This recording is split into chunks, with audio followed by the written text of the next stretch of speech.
Hello, I am Brick Squadron, and I am back with the last and third part of my How to Decal series.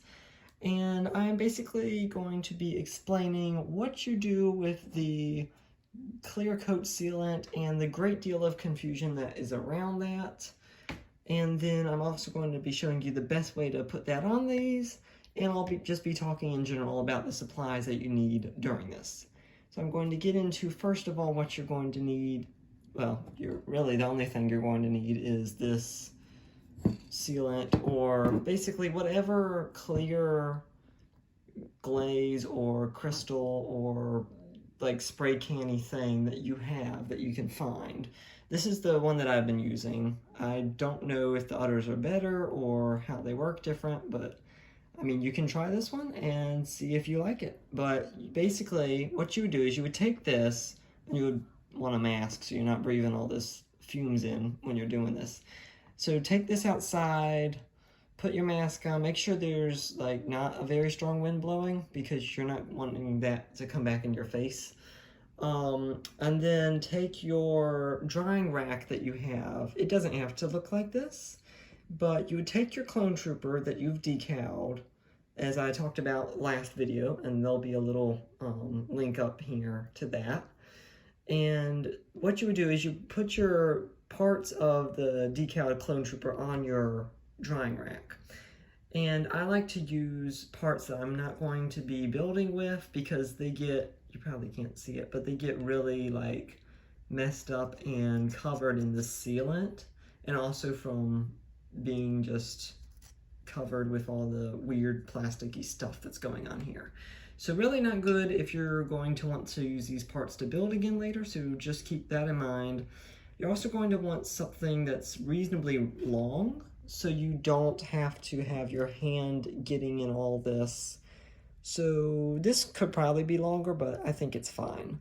So you would attach your clone trooper bodies to there. This little pole thing is only used if you have arms that you're decaling on your clone troopers, then you would take those off and attach the hands to there, so you can spray those as well. You can put legs up there on the top, helmets underneath like this. That's just a lightsaber hilt attached to the bottom of that, if you're wondering how I got those on there. And then just plop the bodies inside the studs there. So you would set that up, and there goes the helmet. Anyway, you would set that up, and you would take this stuff outside and uncork your sealant and shake that up, put your mask on, and you're going to want to hold this about a foot away, and make sure the nozzle's pointed at these guys, and you're going to spray about 3 times. Don't press down hard, but press down reasonably good so you get a good coating on these. And then when you think you've got it, basically go and put this somewhere where, if you have cats like me, they can't get to it, or just lay it or hang it somewhere. If you are going to lay it down, don't lay it down like this. Prop it up like that or against something, because while these are still wet, if they scratch against something or get touched or dropped, it's going to potentially mess the decal up. So after you've done that, wait about an hour. You can probably wait less, but that's what I do, and I think that allows the most time for them to dry.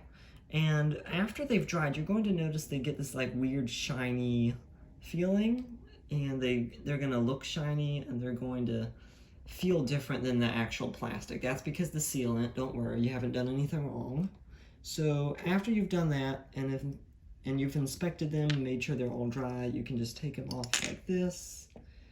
And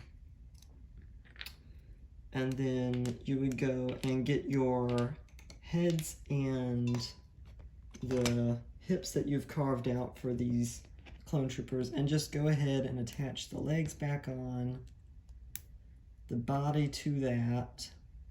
And it doesn't really matter what kind of head you use. I mean, you could use like a normal smiley head like this, but I think they look best with the black head on there because it gets covered up by the helmet and you can sort of see it under that, but it doesn't make a lot of difference. So your sealed, decaled clone trooper should look like this. It's fine if you don't get it right the first time. I did not. I had to redo it 5 times to get my first one right.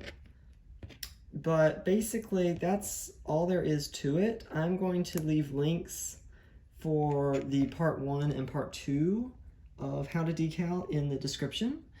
And make sure that if you are not subscribed and you want to, please subscribe. It is free. It helps out a lot. And as always, I will see you next time, and have a good one. Bye.